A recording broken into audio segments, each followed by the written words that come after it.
Hi hello नमस्कार YouTube family, मी कोमल। सर्वप्रथम सगळ्यांना श्री स्वामी समर्थ, शुभ सकाळ। आजची सुरुवात पहाटेपासून झाली, खूप गोड पहाट आहे। पाऊस चालू झालेला आहे, तुमच्या इकडे चालू झालाय की नाही? आणि सुरुवात ही माझ्या टिफिन पासूनच ही आहे। ह्या आधी सांगितलेलं आहे की माझी सुरुवात टिफिन पासूनच होते। आज मुलाच्या डब्याला बनवलेले वांग्याची भाजी, चपाती, इकडे आवरावरी चालू आहे कारण की मुलांची बस 6:15 दरम्यान येते। कितीही आवरा तुम्ही, आवरायचा प्रयत्न करा, खरं त्यावेळेत पटापटापटा आवरायचं होत नाही, त्यात मुलंही लवकर उठत नाहीत। त्यामुळे आजचा टिफिन हा असा आहे, बघू शकताय तुम्ही। त्यानंतर मुलं चाललेले आहेत शाळेला आणि जरा सुद्धा मागं वळून बघत नाहीत, बाई सुद्धा करत नाहीत मुलं। मोठा मुलगा तर खूपच लाजाळू आहे, छोटा जरा खोडसर आहे।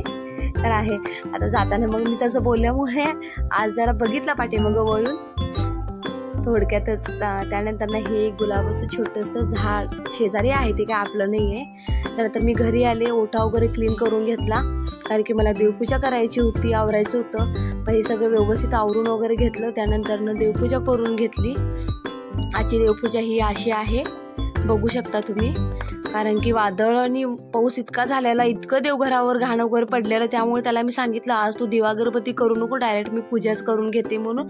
त्यामुळे त्याने आज दिवा अगरबत्ती काही केलेलं नाही आहे। त्यामुळे आजची ही देवपूजा तुम्हाला कशी वाटली मला नक्की कमेंट करून सांगा। मला तर खूपच छान वाटले आणि फुलं ज्यावेळी जास्त असतात त्यावेळी खरंच देव खूप खुलून दिसतात, हे तर तुम्हाला माहिती आहे।